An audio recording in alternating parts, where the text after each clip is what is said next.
Welcome to How to Solve. For today's video, I'm gonna show you how to duplicate apps on iPhone. So creating a duplicate copy of an app icon is easy.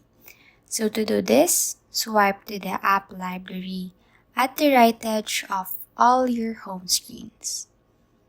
And now look through the various folders or use the search bar to find the app that you want to duplicate. So in my case, I want to duplicate the Twitter app. So what I'm going to do is to tap and hold on the app and then drag it to the left edge of the screen and drop it into the home screen.